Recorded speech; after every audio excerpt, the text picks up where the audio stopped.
there. All right, so give him your attention. Think of some questions you can ask.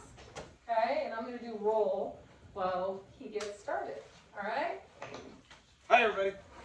My name is James Craddock, and yes, I own a business called Chef Heart. Anybody ever heard of it?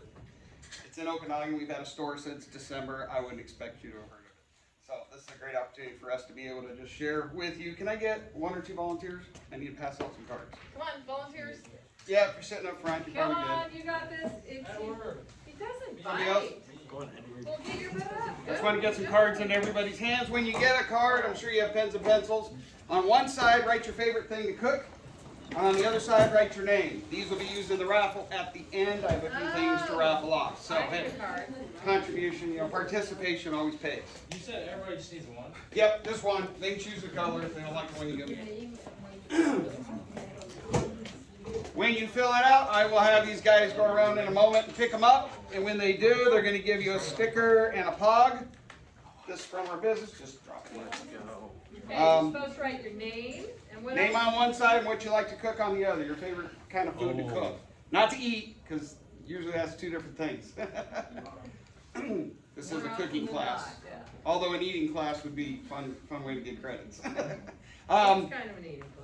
When we pick them up, you'll get a sticker and a pog. On the back of the pog is a QR code of our homepage, which is Chef Heart, CHEFHE.ART,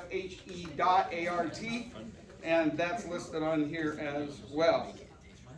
I will refer to that a time or two, and you guys can do some stuff there.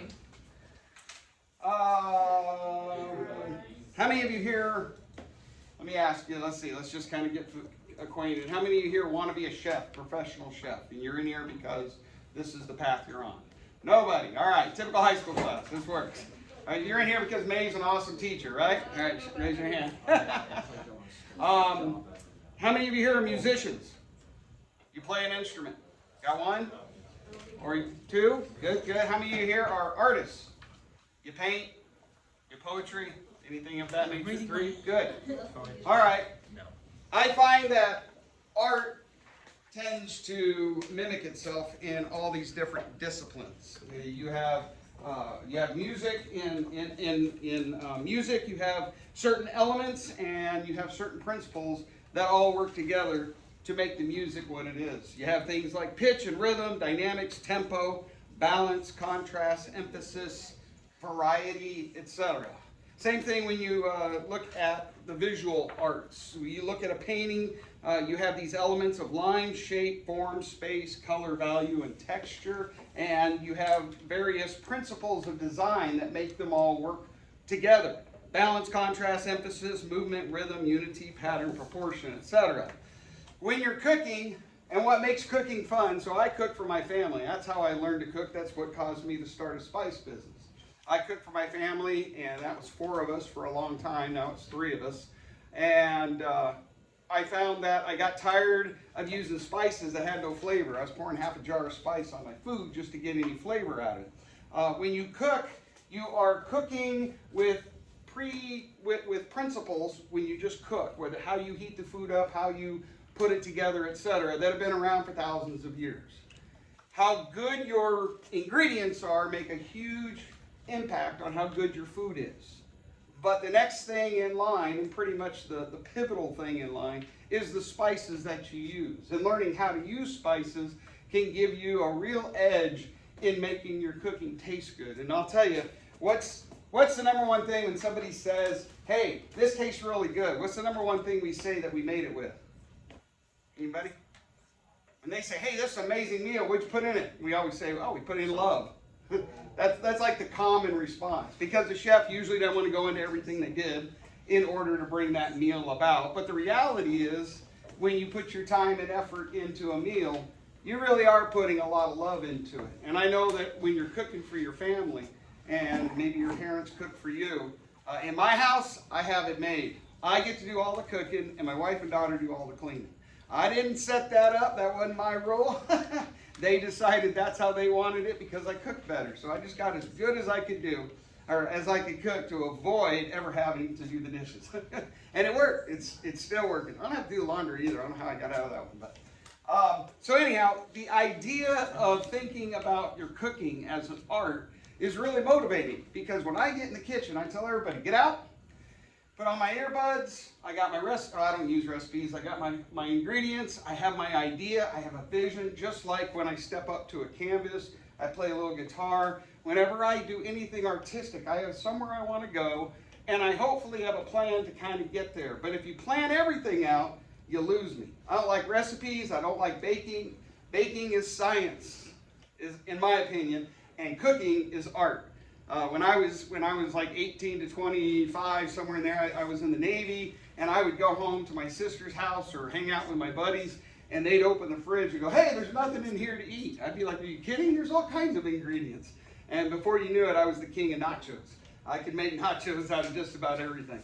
But I discovered that the idea behind kind of mingling art with cooking gave me a solace. It gave me a place in the evening to go and just do my thing as I put together the meal for the family. And then when I got all done, when they would say, hey, this is amazing, this is great. By the way, when you're a dad, that's the only time they say that. The rest of the time is gimme, or hey, why isn't this done, or why isn't that done, or your wife's throwing out stuff she don't want in the house and you're chasing after it. Whatever the deal is, that's like the most rewarding time you could ever have, is when they say, oh, this food is good. All right, you guys all make your cards out. Who's going to collect them for me? I see one person. Collect them, put them in this here chef hat. No, I will not wear it, but it's a real chef hat. Collect them and put them in there when you're done, and we'll deal with getting those passed out in a little bit. So on our website, Chef Heart, which actually we will pass it out. Here, let me get 2 more volunteers. Pass these out. Anybody? 2 volunteers? I'll put your website. I can volunteer you. It's all good. Just give everybody one, and we'll lift these up. Cool. Thank you. We'll throw these in here. Thank you. I'm going to fold these up just so that they're... Deal with that later. So our website's on the little pog. Oh, check you out. There's our website. That was pretty good. Where would you like me to go? I didn't expect to do this, so you just threw me for a loop. Let's have a little fun. So up here under tools, I have a bunch of tools for those that like to cook. There is the Art of Spice cooking tutorial. The second one down. If you go to this page, it's got a bunch of YouTube videos from various chefs across the web, but it's organized as the thought of cooking with spice as an artist would. So as you scroll down, you'll see the 5 elements of cooking, and it's going to kind of give you terminology as if you're an artist, the canvas of cooking, etc. It's going to teach you how to create oils, how to create bases, how to do a lot of really fundamental things. If you were to spend a week or 2 going through these videos and practicing some of the stuff at home, I promise you, you'd come away a much better cook than you currently are. But the best part is, it would last you your entire lifetime, because these are really the fundamentals. So I want to give you, I need another volunteer. Another volunteer. I want to give you, Yeah. you're fine, here I can use 2. Go. This is just a little cheat sheet for you to have. These are kind of the 9 things that, if you understand them about cooking, you really have a sense of the base. And I may be telling you stuff that you've already covered in class, I apologize. But these are good to hear over and over and over again. So these 4 elements on the front of the circle, where it says salt, fat, acid, and heat, you can think of these as the means by which to change your food. When you heat food up, the proteins, they change, and your food literally it'll make a difference how fast you cook it, how slow you cook it, what you cook it on, surfaces, things like that. So it gives you a real nice palette of ways to affect your food. Spices come into play with all of this, because with spices you can heat them up before you use them, and you can get the aroma to come out of them. If you buy them whole before they've been ground, you can grind them yourself, and then they're a lot more fresh when you first cook with them. A lot of times you can take your spices and you put them in a pan on low heat with no oil, just the spices, and you can fill the room with an aroma that just smells amazing. Anytime you cook rice, you throw in some rosemary, you throw in some star anise, you throw in some cloves, and the whole room will fill with an aroma that will kind of give those that you're going to serve a pretense that good food is coming. If you give them that mental pretense, they'll get the food, and as long as it is good, they'll be like, hey, this is really good food.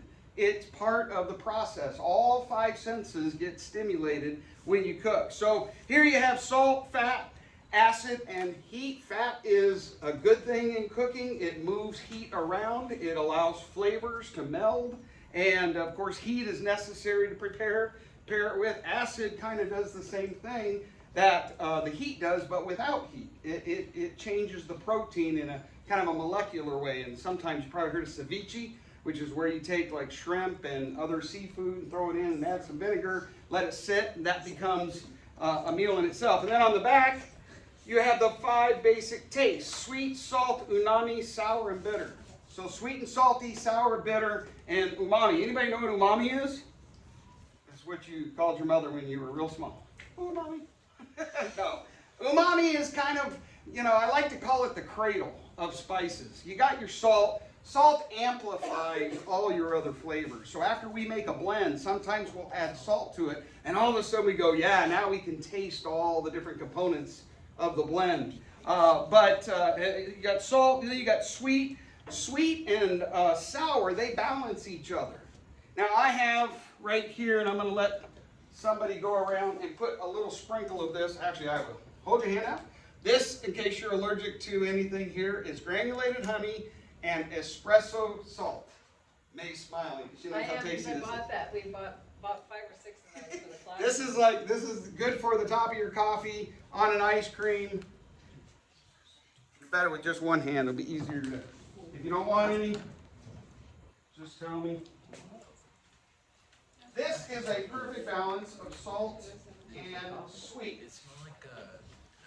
And when it comes to business, you're always looking for products that are easy to promote. And this is one that is very simple because of the way it tastes.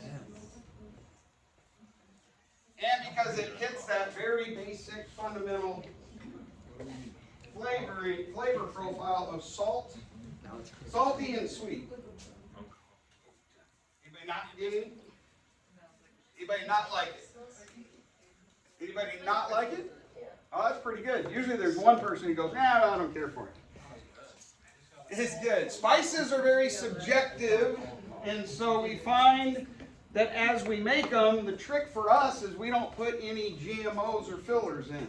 We only grind them fresh and bottle them and sell them that way. Hence, we're trying to create a business that we put these little production centers all over America so that everybody has access to locally produced spices. But you got your sweet and salty, you got your sour and bitter, and these all just kind of, after you experiment with them for a while, do recipes, when you look at a recipe, look for those elements.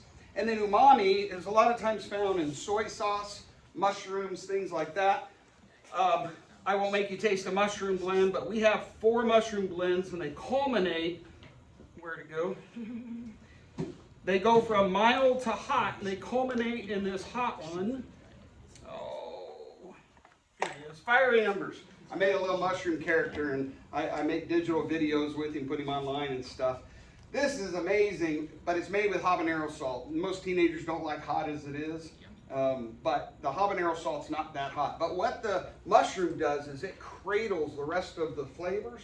And it's amazing how you put this on pizza, you can take a $5 pizza and make it taste like a $30 pizza. Just by sprinkling some of this on, because of the way the blend was designed to actually have a specific effect. So these are just for you to take home and maybe, keep while you're cooking if you're into it. And kind of maybe try to help yourself understand how that works. So I'll tell you a little bit about Chef Heart. Before I do, let's do a raffle. These are called mystery blends. What happens is we produce right in our store and we have extras. But because spices are so good, so organic, so wonderful flavor, you can pretty much mix up anything and it'll taste good. We discovered that. It won't be specific to the emotion, it won't be specific to the food, but it will taste good. So what we do is we cannot sell these as spices because the WSDA and the health department require us to put, how much of everything's on it and how much it weighs, etc. So we sell these as a, or you could have left that out, I got back to it, but we sell these as a novelty. So the label itself says mystery blend, got a joker on it, and none of the facts are real. It's just real goofy. In fact, if you read what's up here real carefully, there's a hidden riddle inside of it. So it's just a fun blend. However, if you take this home, and you didn't hear it from me because I can't sell it or give it away as a food, and you mix it with sour cream, you'll get the best chip dip you've ever had. You'll hide it under your bed because nobody else can ever make this blend again, and you won't want anybody else to get it. Anyhow, this is probably our most popular and famous item, the mistakes that we make, right? That's just the way it is. Give a little kid a birthday or a Christmas gift, and what do? They end up playing with the box. This is the box. So, this is called a mystery blend. I'll give some of these away. And we'll start out when we find out somebody likes to cook. That's what I thought. Pasta Alfredo. Who would that be? Oh, Leslie? Come on up and get your mystery blend. Hope you enjoy it. I don't believe any two of these are alike, by the way. So if you decide to share. All right, good job. So you'll have to use that in your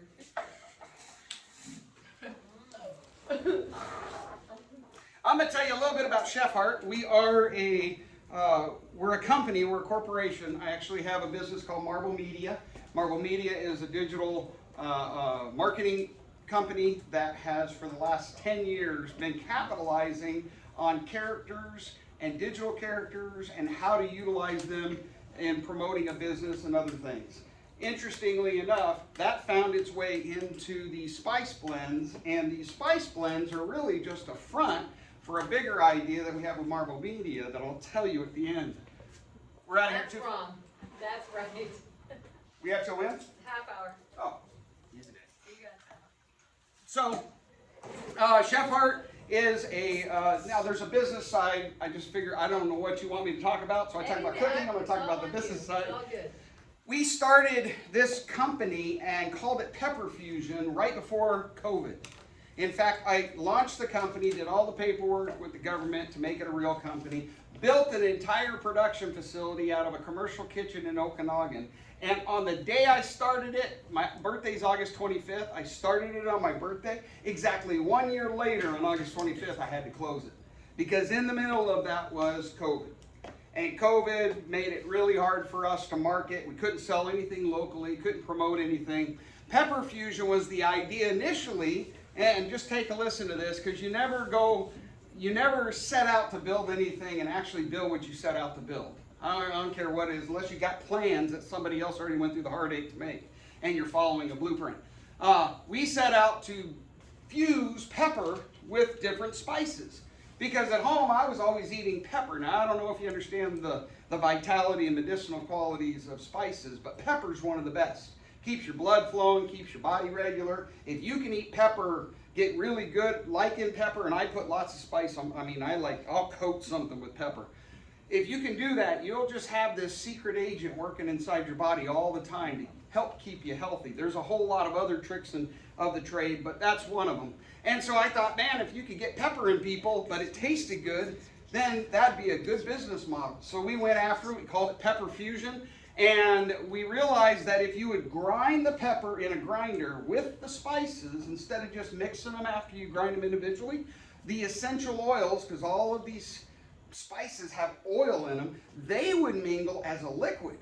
And molecularly, they're much smaller, and they can create I'm going to sound intelligent here, a covalence bond, a scientific bond molecularly, right? At a level that just mixing the spices won't do. Well, what ended up happening is the flavor profile of these blends became very apparent. You taste it on your tongue, and it would roll. It would taste like you'd say, oh, I feel the heat, and now here comes the cumin. Oh, but it's being dispersed by the honey. And oh yeah, you get that salty taste at the end.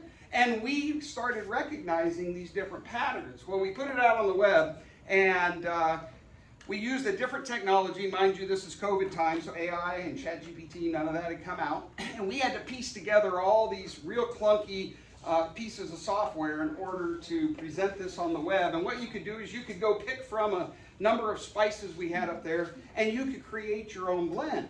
And I thought, this is going to be the coolest thing. And at first you could just mix it with pepper, but then we were like, no, you can mix it with anything. Well, people started here and there. We got a few orders. I think we shipped a total of like 125 blends in the year that we had it online.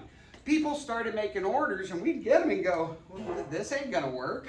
Whoever thought of putting these, spices together? And we would blend them and grind them and taste them and just be overwhelmed. Like, this is really good. Take it home and cook with it. Of course, we'd ship it to the customer too. Made sure they got theirs. But we started realizing, wow, there is this signature that happens anytime you mix a blend. And if you change that blend ever so slightly, by half a milligram of one component, you would shift the entire thing. A blend is like a face. If you get all of a sudden a pimple on your face, I don't know, that doesn't happen in high school, but maybe a scar, or you're not so awake one day and one eye's a little lazy, it changes the whole character of your face, like the way people perceive you. That's why smiles are so valuable, right? Because it gives off a certain expression.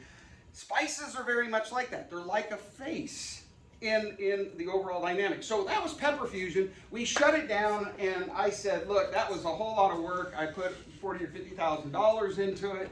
I said, I think we're just going to let this lie dormant. And my partner said, okay, but I'm going to keep making the blend that we're selling to the doghouse in Okanagan. You may be familiar with they make briskets and ribs and stuff.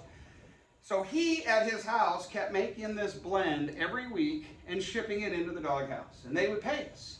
They didn't pay us a lot, but it was enough to keep the website going, and it was enough to just kind of keep the idea alive. Well, COVID gets over with. Another year goes by, post-COVID gets over with, and we had shifted and come up with the name Chef Heart because we wanted to do something that actually helped the community and help people. We wanted to build that into our business model, not make a bunch of money and then later go give some away. We believe that if we, in the beginning, had the heart of a chef and we actually infused love into our product, it would pay off in dividends down the road. So we created Chef Heart, and I started building the back end, and I started building our character database and a whole bunch of other stuff. And in December of this year, all of a sudden, a spot opened up in Okanagan, and we said, hey, this is perfect for a retail storefront and a production site. So we launched. When I had reformed Marble Media as a company, and when I did, I reformed it with shares. Just means that I could sell off part of the company to raise money to be able to take the company further. Well, I started having people come to me who had seen our product on the tables at various local restaurants, and they said, what are you doing? And I had somebody that knew my work ethic, understood my creativity, the good stuff about me, and ignored all the bad stuff, thank goodness. And they said, we'd like to give you some money so you could take this a little further. And I said, oh, great. And they were thinking like $1,000. And I sat down with them in their living room, and I said, do you understand what I'm thinking about here, what I'm doing? And I expressed my larger vision. By the end of that half-hour conversation, they'd handed me $10,000. You know what it's like to have somebody hand you $10,000 and tell you to take your idea as far as you can? Shortly after that, we found 3, 4, 5, 6 other investors at various levels that we sold shares to. I didn't know how to sell shares. I had to get an attorney at $600 an hour. Hello. And I had to do all of these things that allowed me to start kind of bringing in money and then applying it. And I've got some business background and sales background and tech background, but I didn't realize how much I was going to have to draw from all these things. But as I did, we created the company, we got into this place, we started developing different blends and different packaging. So I brought some of these. We started off, I said, I want everything in a 2-ounce bottle because this is cute. I put my POG on the top, that way they get my QR code on my website. It's Kinetic Marketing. I wrote a book like 15 years ago called Kinetic Marketing before I ever thought about all this. Again, when you do something, just start putting it out there and start referring to it. And the beauty of the web is it never goes away. And after that, we realized, well, if we're going to be a spice company, we got to have single spices. So we started packaging those in these. And then, of course, everybody wants a rub. Does anybody know what the difference between a spice blend and a rub is? The big difference? Yeah, what? You just rub it on something? Yeah, you just rub it on the meat. Correct. Why do you rub it on the meat? That's all right. That's good. It creates flavor in the meat, right? It'll, especially if you let it sit overnight or whatever. But in a rub, you got salt and sugar. And the sugar and the salt tends to pull moisture out of food. That's why you don't salt your scrambled eggs till the end, or it'll dry them out. While you're cooking your eggs, wait till the end to salt them. The salt pulls the moisture out. The sugar will melt, and you'll get a nice crispy crust that's you know, tasty. It's sweet, especially on salmon or something like that. So we created one for poultry, one for salmon, one for pork, and one for beef that we call choice cuts. And we sold them around Christmas time, specifically for prime rib, and then we changed the label. So everything we do is custom because we have production in our control. Nobody else in the world does this. Everybody else has massive manufacturing facilities if they do spices, or they're buying their spice blends and just mingling them up one at a time. That would be like a small company, but a big one, they usually do not do that. Well, we found out that that versatility meant that we could create our own custom labels and our own custom products.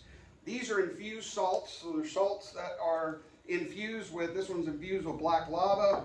We have one a gray salt that's infused with clay.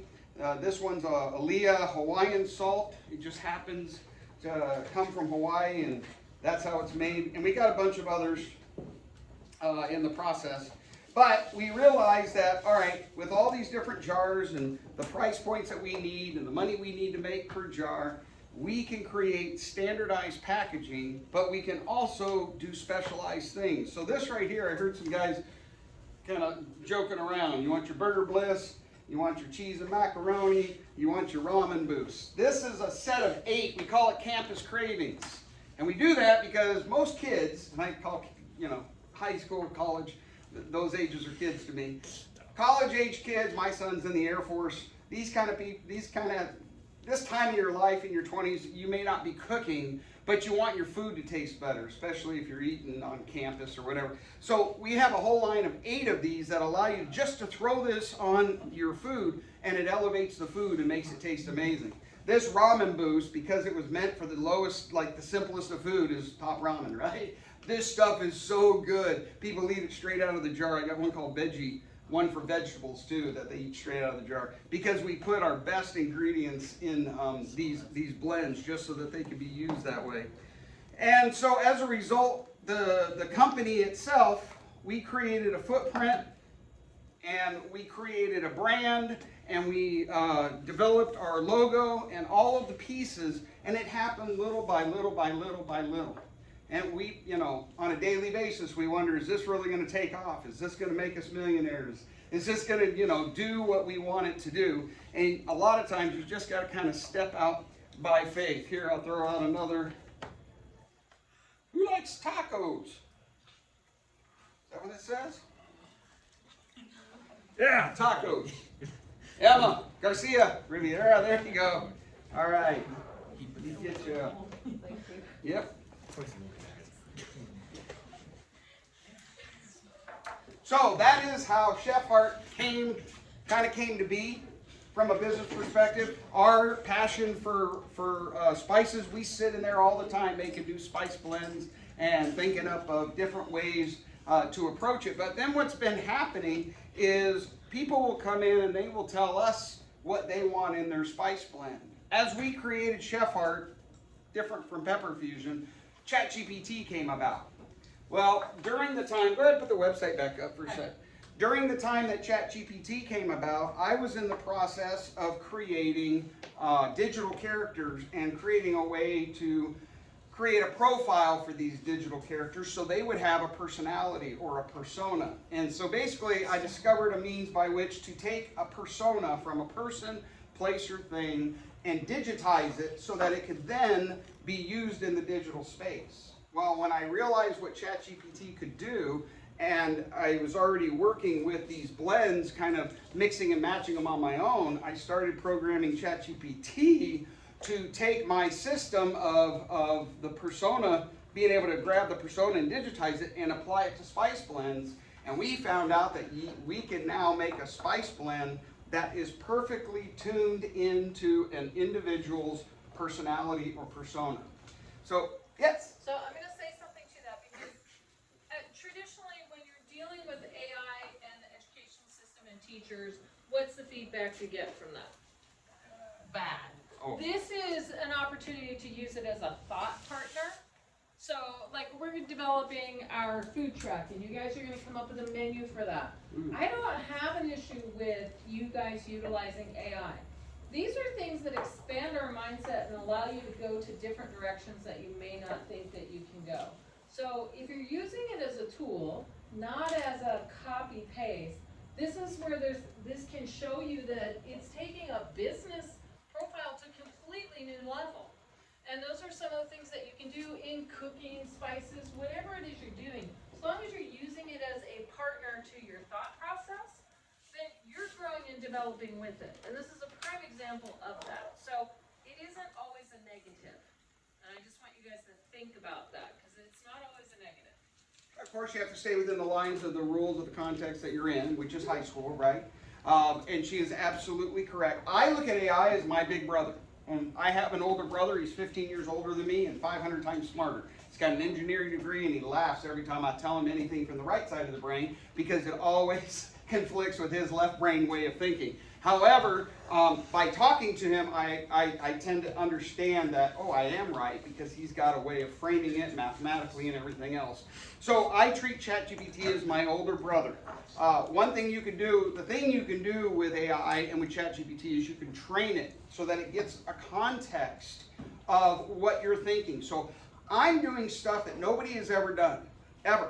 I promise you a lot of the things that I have, even way beyond this, are new. In ChatGPT, what I've done is I have filled it with information and research and ideas that I have constructed over decades, so that when I then tell it, hey, I want to think in this way, it will reach into all of that data that I've already trained it on, and it will regurgitate to me something that is totally in alignment with how I'm thinking.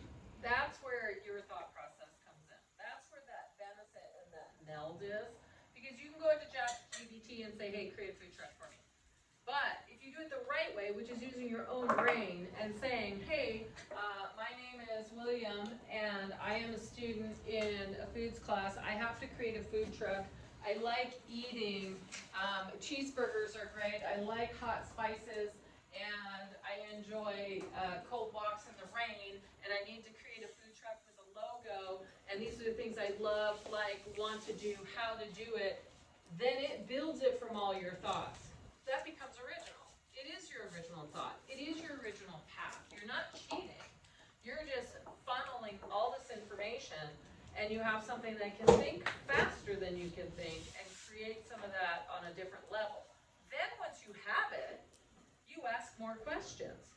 You dive deeper, and then you start growing it and developing it. And it is a large percentage of what you're doing. You're not copy and pasting.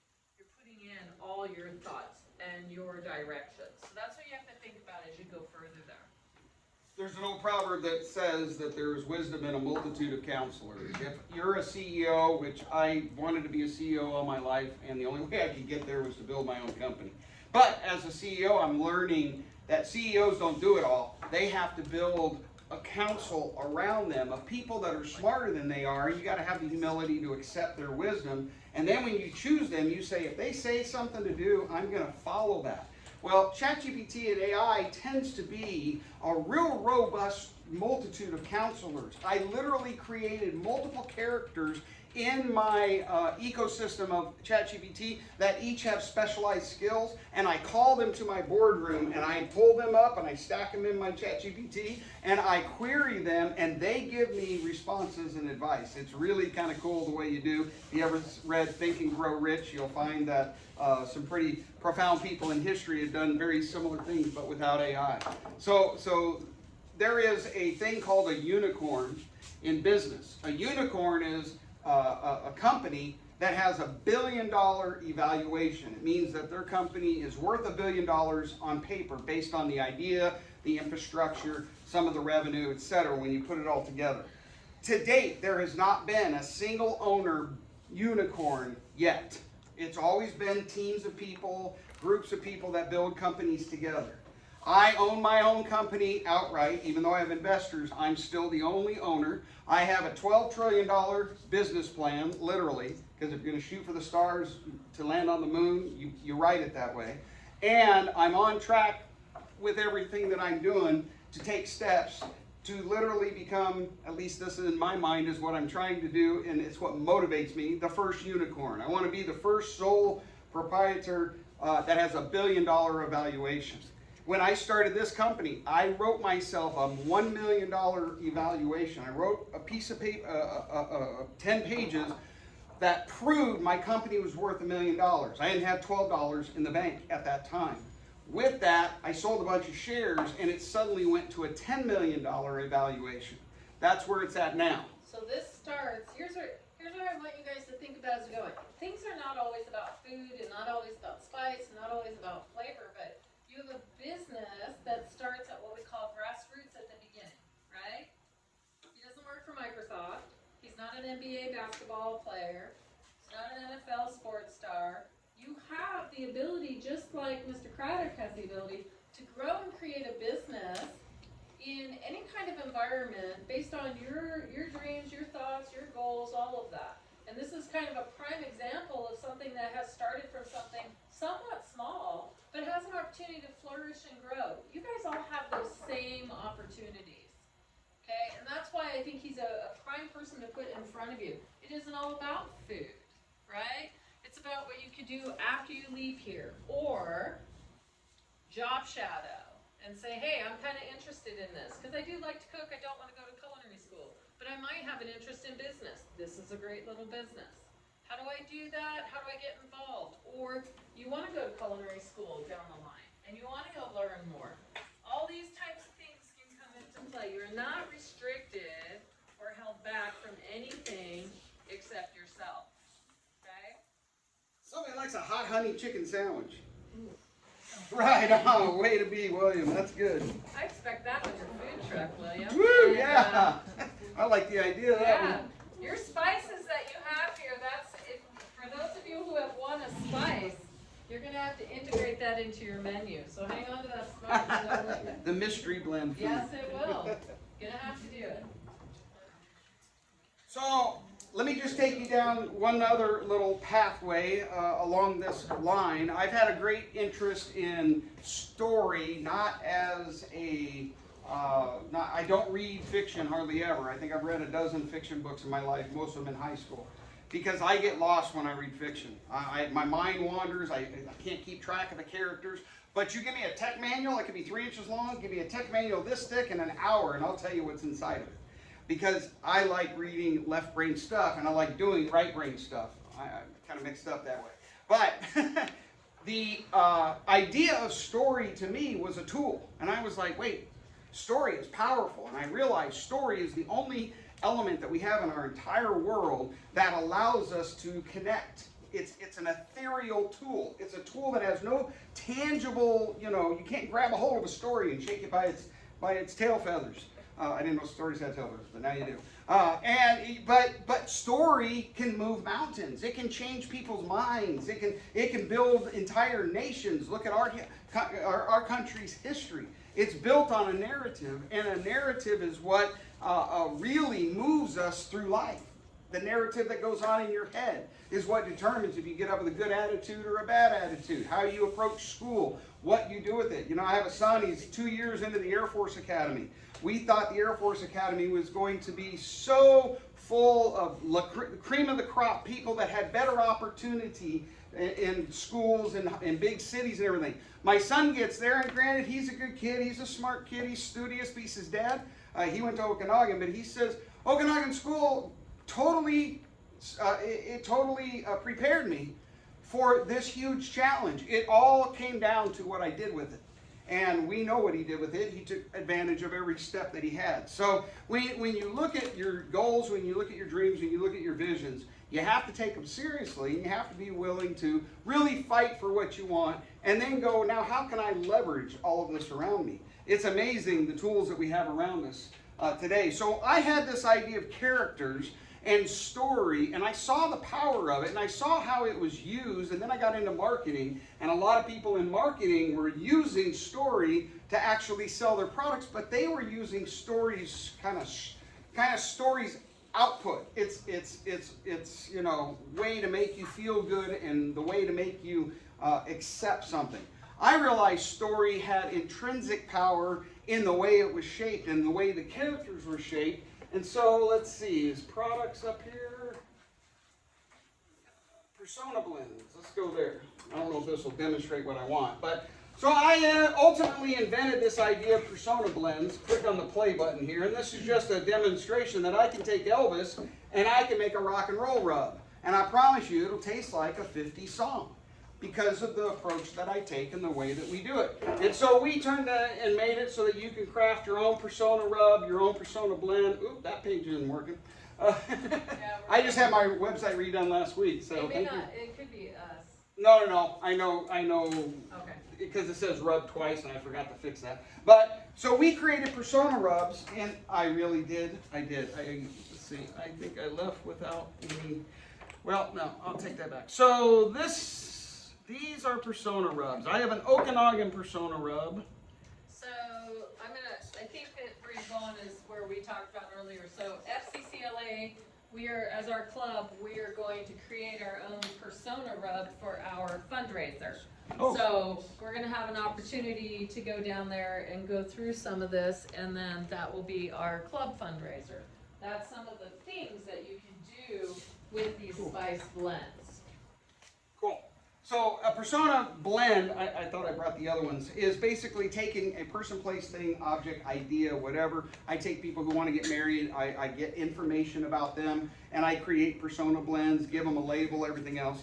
We did this one. This one tastes like Okanagan. It has an earthy taste to it. I have a twist and a Met-How blend that I did that are more apropos for game and deer and elk and stuff that's kind of similar to their region. And so the persona blends allow us to do some very unique things. And what happens is when you cook with spices, you're actually creating an emotional connection between the people that are eating it. And you're creating an emotional connection between the chef and the people eating it. And the food and the spices are just your medium. I know that most people don't think about spices and food that way, but that's the reality of it. It's why chefs love cooking for people, because they get this emotional connection. Well, we find that when we create a blend using our approach around some specific element, that everybody that tastes that blend and enjoys that blend has an emotional connection to that person already. It's aligned with them. And so there comes some magic from this type of connection. Well, we went and we turned it into character blends, and I ran out, I grabbed a bunch of stuff and forgot to grab the characters. But we've recently, go back to the home, oh yeah, just go up to the store. Oops. Visit online store. Where's the thing? All right. Do a search for candy. So I had an artist who developed, go ahead, click on it. I found an artist that had painted these paintings, and she has 3 of them, and I found out that Yakima is very well known for its hops. And so I took her paintings, I discovered the persona of this character based on her backstory, and from that we created a blend made up of an invisible character that found its way onto the canvas.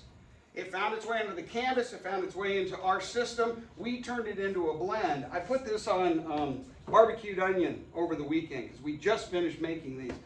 I had never tasted anything that tasted like this barbecue onion, which had this hops-based flavor, and these little pink particles were part of the system, which you can tell probably comes from the color of the character. And they're real sweet, and it just made this onion unbelievably flavorful. I couldn't imagine ever having eaten something like that. So we take these, we put a QR code on the side, and when you scan the QR code, it'll take you to a page that tells you all about it. Here we have some of it: bright and playful, unexpected and complex, endless possibilities.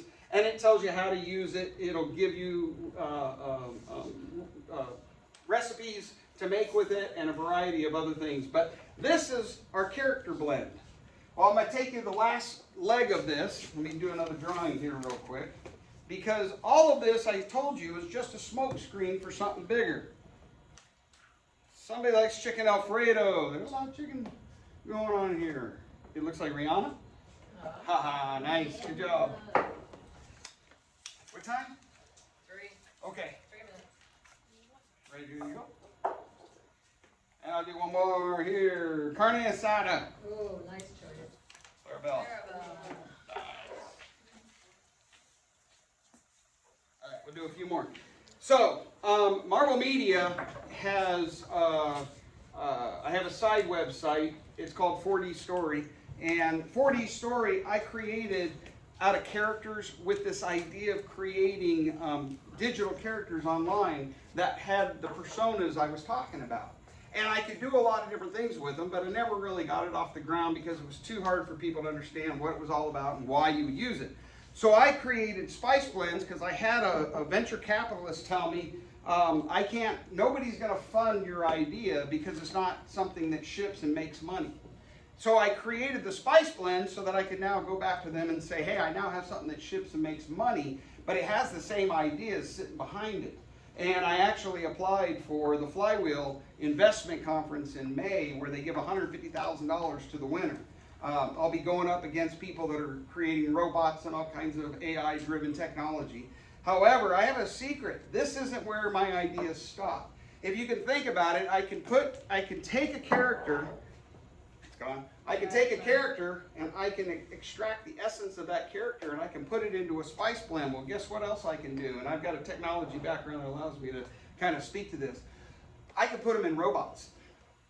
And literally, I have a solution for robots to be able to have the persona of a person or a character that you would like to have embodied in that robot. And there is a huge market and a lot of robots coming.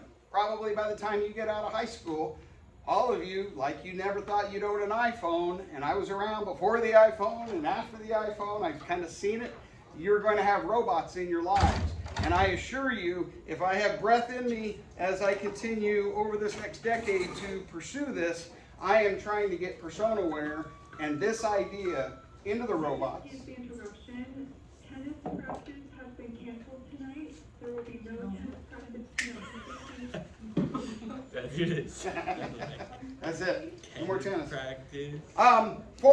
And the reason I call it Chef Heart and the reason I built this business to lead with good intention is because I knew that once it got into AI and into robots, if I didn't start it here, I wouldn't be able to carry it over into there. And so I'm literally, if you can think about this, when I wake up in the morning, I'm trying to figure out how to change the paradigm and set the world's intention for good as we move into an era of robots and AI.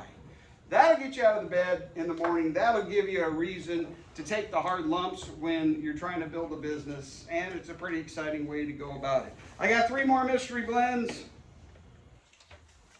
Pick a card, any card. Too slow, too slow. Oh, I see you going after one, you know? Which one? Reed, what's the food? Fried chicken. This is my micro. Fried chicken. Who is That's it? gonna be Diego Garcia. Right? Diego!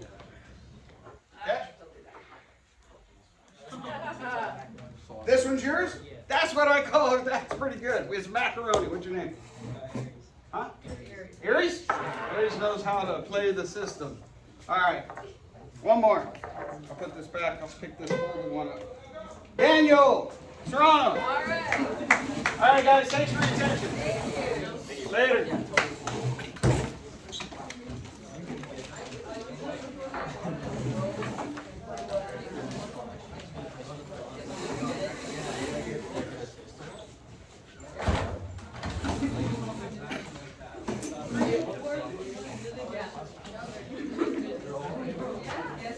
Hang on to your spices. You're gonna have to use them on your taco truck. Hey, Use this on your taco truck? Or your food truck. That's why I put Yeah, a you're gonna disclaimer on it season your that it's not taco food. truck with it. They're not supposed to eat it. Oh, no, You're not gonna question? season your taco truck. Good question. No, you're going to season your What taco happens if truck. somebody buys a mystery blend and finds out they're allergic? They said, that's why I put right on it that it's not food.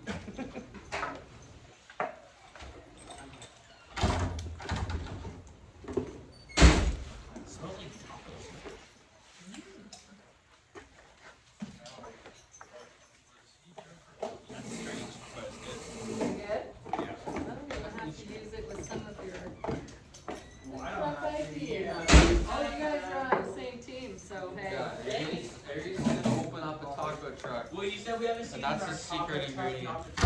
Oh. Yeah, we'll be seasoning You got me on that.